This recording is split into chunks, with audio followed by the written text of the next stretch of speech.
Good evening. Good evening. There is a quorum present, and I call the March 10th, 2015 meeting of the Board of Education to order. Would we please stand, have a pledge of allegiance, and a moment of silence. I pledge allegiance to the flag of the United States of America and to the republic for which it stands, one nation, under God, indivisible, with liberty and justice for all.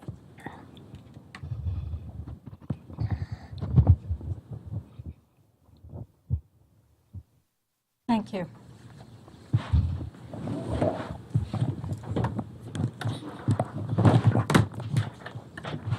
It's great to see so many guests in the audience this evening and look forward to the agenda upcoming. I'm looking for an approval of the agenda as presented. Madam President, I move for the approval of the agenda as presented by the Agenda Planning Committee. Thank you, Dr. Hardings. A second? I will second. Thank you, Mrs. Fisher, and welcome back, by the way. Thank you. Any discussion on the agenda? All those in favor? Thank you. 6-0. Mr. Gesford will not be with us this evening. He is out of town. So moving on, we do have a single agenda item, and we're moving down to a report from the board. And we have with us this evening Steve Hummel, Chair of the Budget Advocacy and Review Committee, and our Chief Financial Officer, Chris South. And if you would come forward.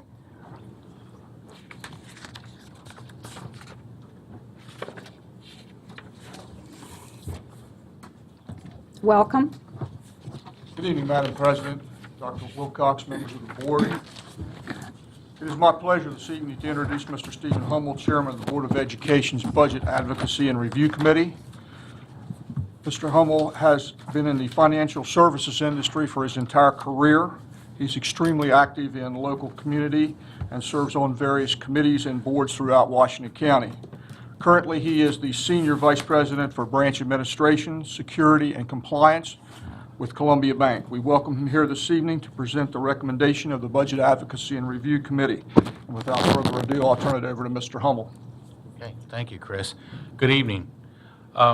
This is a standard procedure for me now after so many years, so I just want to mention that I need to really acknowledge the committee because it does take quite a bit of time to review the budget. It is time consuming, and I really need to applaud their efforts, and also the staff, Chris and his staff, for providing support and answering all the questions that we usually come up with at our committee meetings. We actually had 2 committee meetings, one on February the 23rd and again on March the 2nd, to review that draft budget. We've actually provided you, I believe, a copy of that recommendation, so I'm not going to read that full report, but I'd like to give you a kind of a brief summary of the report. During our deliberations and conversations and discussions, we reviewed in detail the revenues, reductions in the baseline budgets, and the planned expenditures. And with regards to revenues, we discussed, of course, the condition of both the state and the local economies and the circumstances with this year's budget. And in the past, Washington County's poverty level has always been a positive factor and responsible for increases in state aid to the Washington County public school systems. However, this year it was quite different. Our poverty level actually did increase in Washington County by 1%. However, other counties across the state had larger increases. Enrollment, which was another factor in this, in the state aid formula, actually showed a decrease of over 200 students, and it's anticipated that this decline will continue over the next year or so. And of course, that decline, in combination with the slight increase of local wealth, and the 1% decrease in enrollment caused the Washington County wealth per pupil to increase by $4,650. And the combination of those three factors resulted in a reduction in the state aid of $1.9 million. The current request of the county commissioners and the Board of Education from the Board of Education is just for maintenance of effort funding only. This actually is a decrease in local funding of $743,500 from last year. The total revenue for the 2016 budgeted is $257 million and about $400,000, and it's about $1.9 million less than our current budget. Well, of course, we trust that our county commissioners are committed to education, and they're going to fully fund the maintenance of effort requirement of $90 million. It's $90,002,270. However, we got a couple of stipulations there we want to mention. We want to ask the commissioners not to shift any more costs to the school systems, because over the years, as everybody's aware, there has been some costs that were absorbed by the school system that were originally paid by the county. School buses, were shifted to us in 2011, $1.4 million. Crossing guards in fiscal year 2012, $324,000. The Judy Center director salary and benefits was $71,000 in 2012, and a program shift of $3 million from the county health department for the school nurses in 2013. So as you can see, that over the years, it's been a situation where we've kind of absorbed those increased costs. In 2008, the school system began funding school resources officers with their own budget. And the committee truly believes that this is a policing function, and that while several offices are from the Hagerstown Police Department, and the cost does properly belong to the county sheriff's department, and currently the cost of that program is $578,000. And the committee is recommending that the Board of Education request from the commissioners to assume the role of funding of those school resource officers and the school crossing guards. These are, like I mentioned before, these are not teaching roles, but basic public safety and policing. In light of the current events in the national news, it's prudent for the county to continue to ensure that our schools are safe for children. The annual recurring costs for the school resource officers and the crossing guards are, as I mentioned, $578,000 for the school resource officers and $230,000 for $433 for the crossing guards, for a grand total of $808,433. Since those amounts were calculated into the proposed budget, if the county would assume these functions, these dollars could be reallocated, and the committee is suggesting that we place 5 contingency teachers in that budget, with the balance of that money going into the salary pool for available salary increases. That would bring the available pool for employee increases back up to around $1 million. And translating it simply in the number of teachers and into the system, that really is a very small increase of only 2/3%. So it's really not a lot of money. Specific recommendation, again, as I mentioned earlier, we would really like to see the Board of Education request. Now, of course, I can't promise that the county commissioners would agree to it, but I can say that I think that we could make a perfect example case of this, because this is something that's it's not anymore like a frill that you'd have to have school resource officers. You really need them. Not to say that anything could happen in Washington County. We would, heaven forbid if it would, but we're not. We want to be prepared so that we can address anything like that. So we are recommending that the Board of Education request the school resource officers and crossing guards become part of, they pick up, the county commissioners pick up that part of the cost. And with that being said, I'll entertain any questions.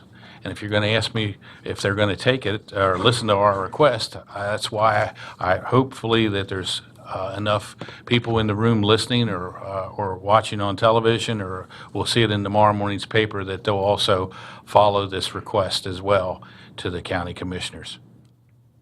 Thank you, Mr. Hummel. Mr. South, any comments you would like to add to the report? No, I think the committee did an admirable job. We reviewed every category, just about every line item in the budget, and they've honed in on these several areas that they believe strongly that would be of benefit to the students of Washington County. And I believe that their report speaks for itself. Excellent. Open up the floor to questions from my colleagues. Mrs. Fisher? I don't have a question as such, but a request. One of the items that has occurred in the budget is that most line items have been right-sized.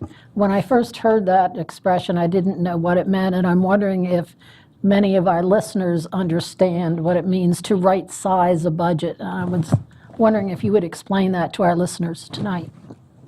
Well, that's a terminology that I can make my comment to what we use a different term, but Chris, you can address that, I believe. Certainly.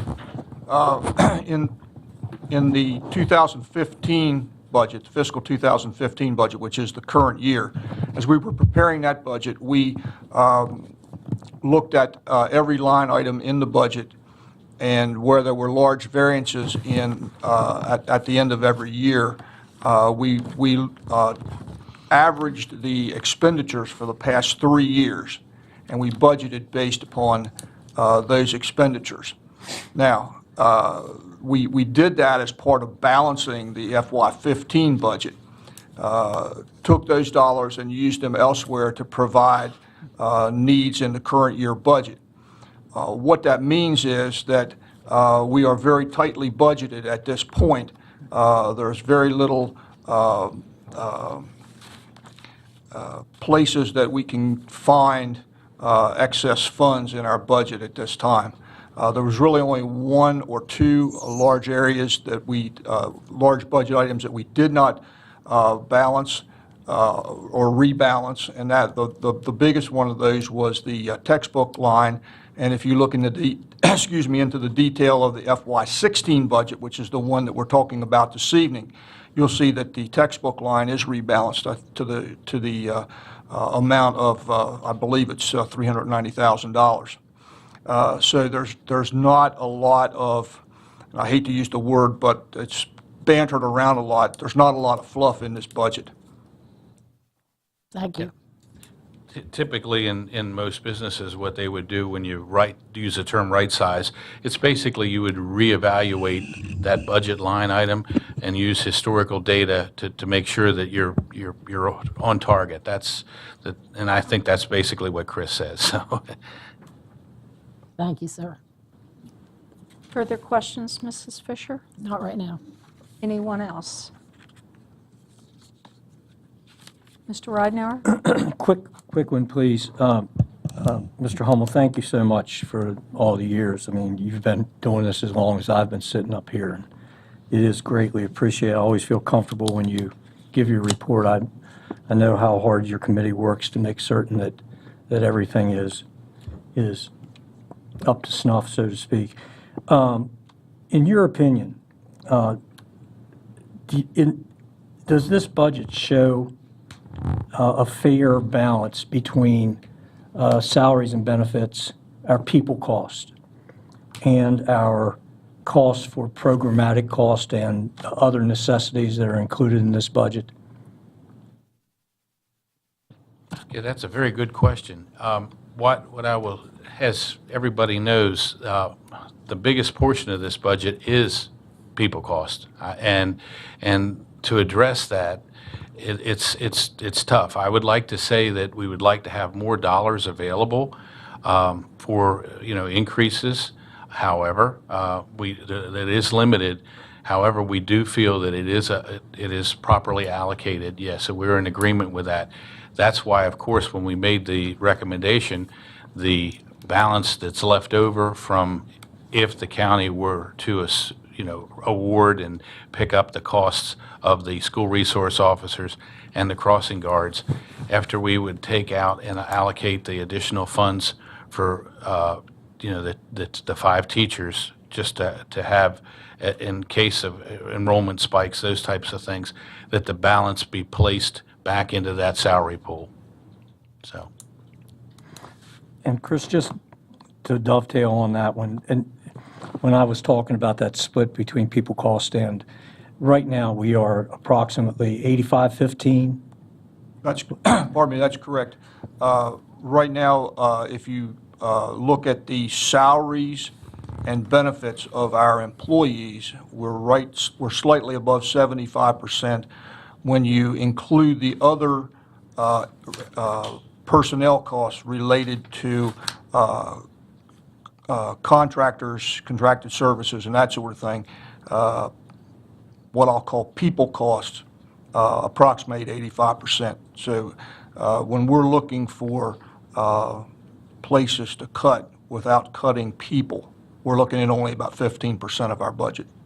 Would the split, considering the fact that we're losing money this year, is that split a little bit, I mean, it's probably minuscule, but the amount that we're spending on people costs, was it up a little bit as compared to the other programs?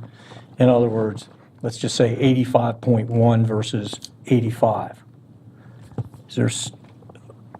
I mean, you lose money and you're still paying the same amount for your people cost. It's very, just doing the math, yes, it would be, but also the fact that you've got $500,000 in for a salary pool even exacerbates that point, in that your budget in total is going down, but you're actually adding dollars to the salary pool. So yes, absolutely, Mr. Reidner. Thank you. Other questions? Mrs. Brightman? Dr. Harding? Thank you again, Mr. Hummel. I'll add to Mr. Ridenour's comments, thanking you for your long service to this committee, as well as all the members of the committee who work with you to pour through the many pages of the budget and provide us your input. I certainly appreciate it, appreciate all the volunteer time that people spend. Just a couple of, well, maybe a question and then a comment. You mentioned going to the commissioners and asking for the resources to take the costs of the SROs and the crossing guards.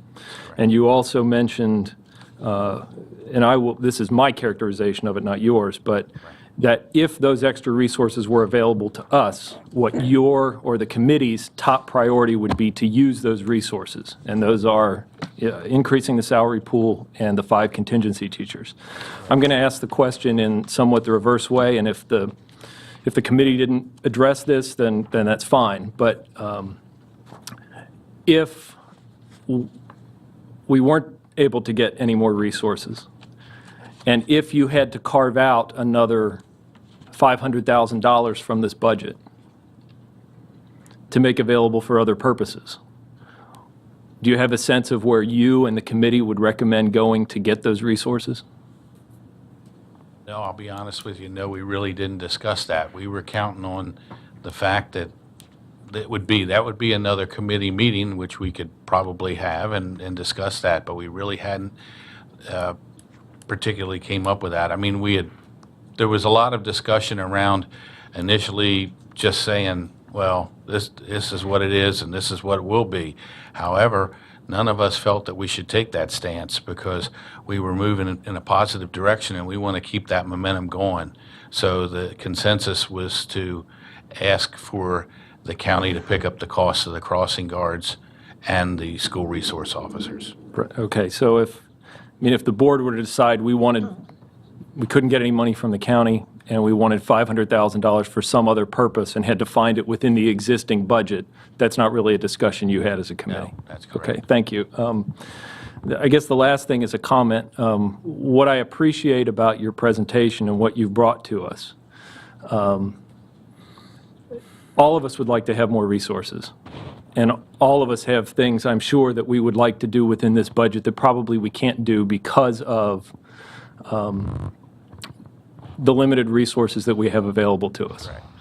And it would be easy to say, oh, we should put more money into this, we should put more money into this.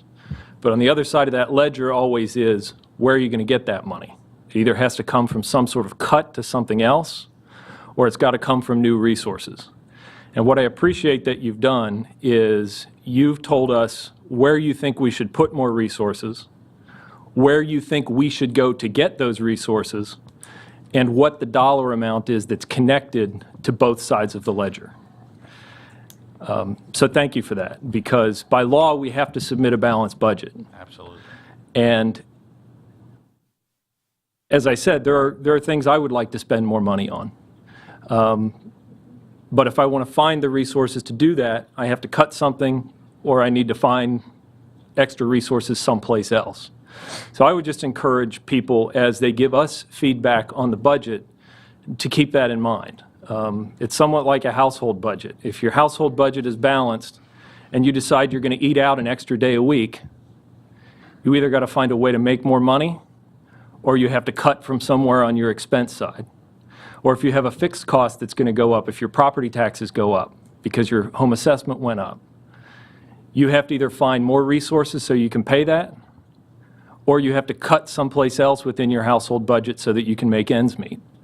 And I would encourage anybody over the next week, as you continue to give us feedback, that if you think there's something that we haven't prioritized, I would encourage people to tell us what they think we should prioritize more, how much more resources they think we should spend on that, and also where we should get the resources in order to make that a priority, whether it's a cut or whether it's some other source of revenue. So that's all I'll add. I thank you again for the great work that you've done, and hope we'll see you again next year. Okay, thank you. Mrs. Hirschman.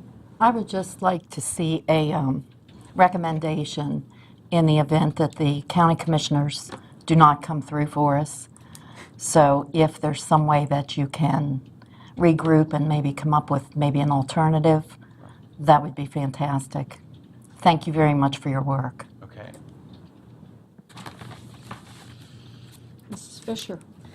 Going back to what Dr. Hardings just said, while your committee did not discuss from what areas monies might be taken, if necessary, if we don't get any more money from the commissioners, it did make a statement, you did make a statement that reflects on how that money in general might be spent in your written letter to us. And I'm going to quote, if I may, on page 4, the first complete paragraph.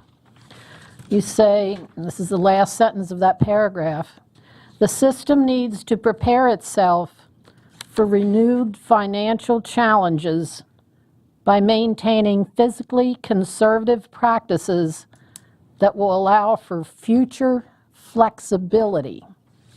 Would you care to comment on that or explain that at all? Well, yes, that's basically what we were saying. I think I mentioned it a little bit earlier, that we're probably on, I hate to say a trend, but I would anticipate the next couple of years are going to be tough budget years. I can't remember who referred to the budget as ugly, but I think it's probably going to continue to be ugly for the next year or two. And now, I don't have a crystal ball.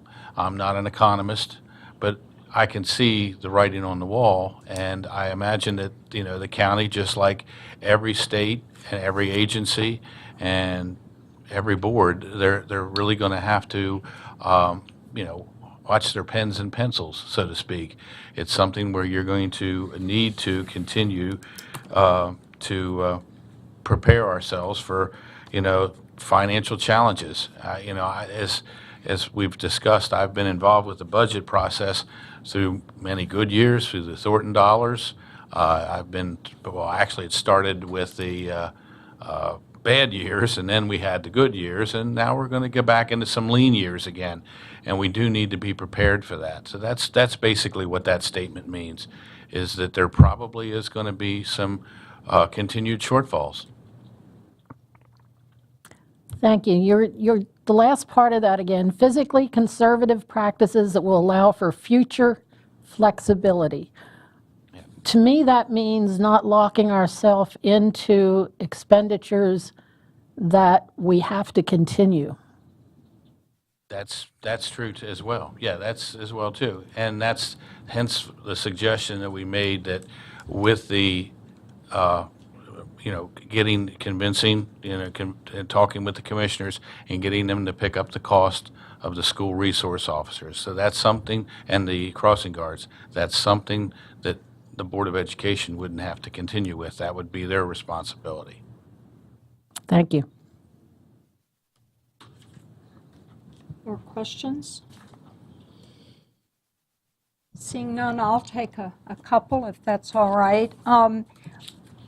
I'd like to just go back, and I know you mentioned this in your report about the cost shifts from the county to the board, and I'd like to just emphasize that over the last 5 years, they've shifted a little over $5 million to us. That's correct.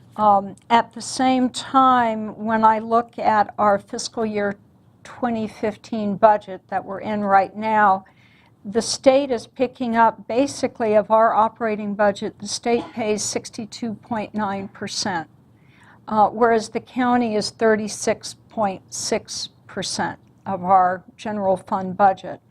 And over the years, the trend has been for the state to pick up more and the county to pick up less. And a lot of that has to do with the way that the state formula works. It's wealth adjusted. And as our county has suffered through the economic downturn, we've been able to prove that we needed that help. I'm not sure that isn't changing, because as enrollment drops, our wealth takes on, actually appears to be higher than it is. Yes. And we have a larger population of English language learners. We have a larger population of special ed students, which are usually a higher cost per pupil than a regular ed student. So I'm just seeing a confluence of a lot of different things coming our way, which is concerning. So I didn't know if either of you wanted to maybe talk about the concern we have with that shifting, that continual shifting of county expenses down to the Board of Ed. I know other counties in the state are dealing with the same thing. And the maintenance of effort, basically, I don't think the county's gone over maintenance of effort for several years. Probably received maintenance of effort, if my memory serves me correctly, for at least the last 4 years. There were a couple years prior to that, we received a little bit over maintenance of effort, and then there were, again, a couple of very lean years where we received nothing but maintenance of effort, going back probably about 10 years. You mentioned the roughly 65-35, somewhere in there, split. And I would point out that prior to the Thornton era, the split was actually the other way. It was about 65% county and 35% state. And as the state stepped up with more dollars, it started to, the equilibrium started to shift toward the state, and now the state's up to, as you mentioned, almost 63% versus the 30-some percent that the county's picking up. That, with what we're seeing in Annapolis with what appears to be the pulling back of dollars and trying to balance the state budget, eliminate the structural deficit in Annapolis, that is a little concerning in that it's questionable how much the state will be increasing the total pot of education money. And as you mentioned previously, Mrs. Brightman, that pot is what it is, and it's broken up then by the state formula based upon county need. And it was interesting that almost everything went against us in this year's formula. We had fewer students. As you're well, as the board's well aware, the three big drivers of the state aid formula are enrollment, wealth per pupil, and poverty. The enrollment dropped, which even if the total wealth of the county had stayed the same, the fact that the denominator dropped would have driven the wealth per pupil up, again making us less needy, if you will, in the state Or formula. appear less Or needy. appear less needy, yes, ma'am, in the state formula. Likewise, the poverty, which is measured by the free and reduced meals count, ours went up by about 1%, which gave us, and it's unfortunate that you look at an increase in poverty as a positive thing, but in the state formula it is for the particular jurisdiction. Our free and reduced count went up by about 1%. Statewide, the number was closer to 2%. So even though we did increase in poverty, the rest of the state, Relative to the relative to state. the rest of the state, we were not as needy as the rest of the state. So it was like the stars were all aligned against us this year. And that's the context that I thank you for putting out there, because that's the landscape that we're dealing during this budget year.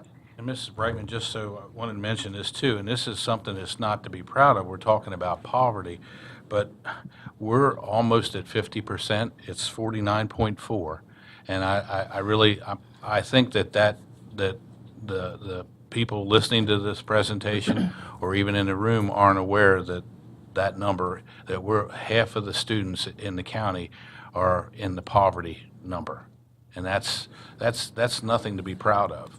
I mean, that's And in sad. real numbers, that's about 11,000 Yeah, students. in real numbers, 11,000. Very good.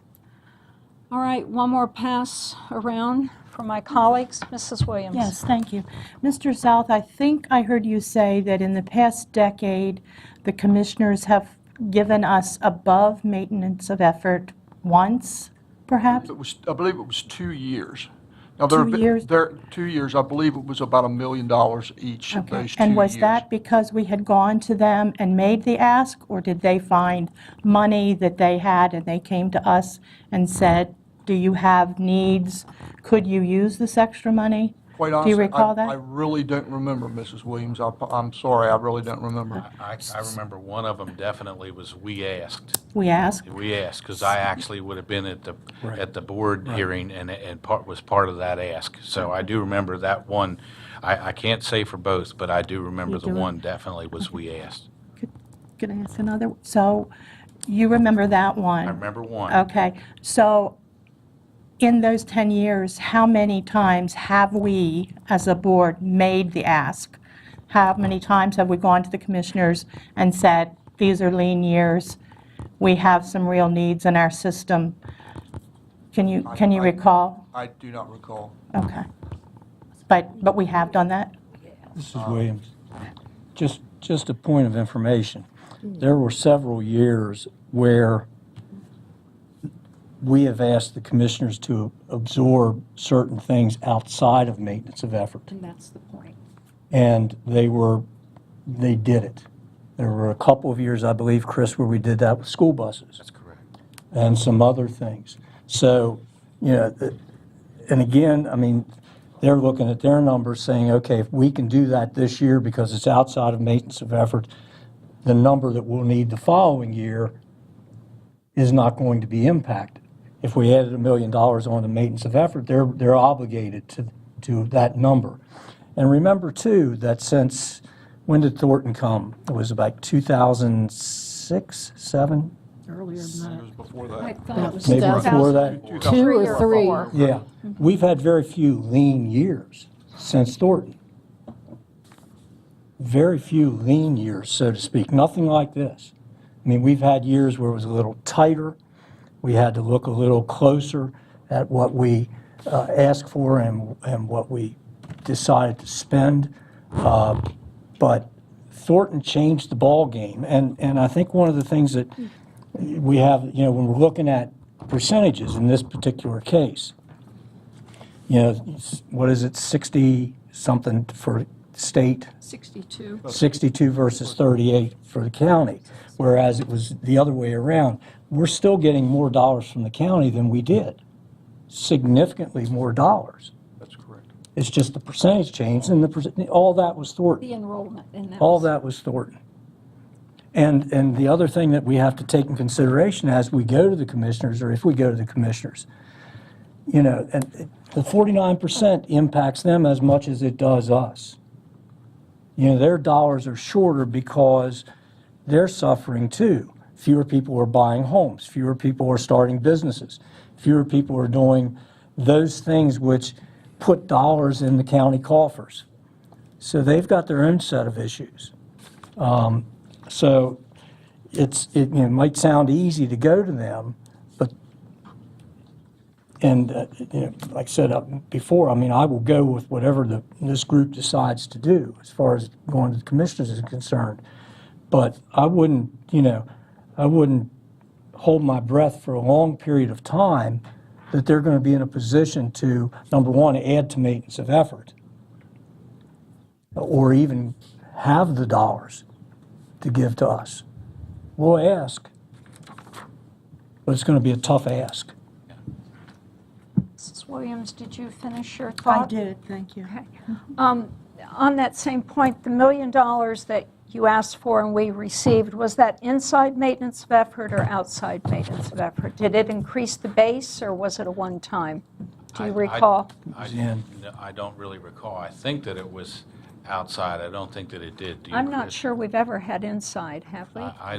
The 2 years that I recall is, if you'll look in our budget book that we give out, there's a graph in there of amount given by the commissioners relative to maintenance of effort. And there was, I believe it was 2 years, it was about $1 million. And I think it was about 5 or 6 years back. Okay. It's in the front Find it section. quickly. I can get that for the board members after the meeting. But you're thinking that was outside of maintenance of effort? No, ma'am, I believe that was That was inside of maintenance. inside. It was Okay. inside of maintenance of effort.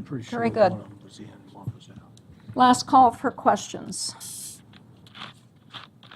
All right. I appreciate, again, the work of the committee and your great due diligence on your part. We're going to adjourn from this portion of the meeting, take a few moments, and then we're going to go right into the public hearing. Thank you. Very much.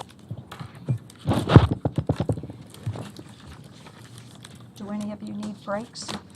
Not yet. Well, It's now or this may never. be. I think it's now or never. Any breaks? Yeah, give me 2 minutes. Okay, you got it. I know where that graph is. Yeah, you can find it. I couldn't. You can start the next meeting with it. See where, doctor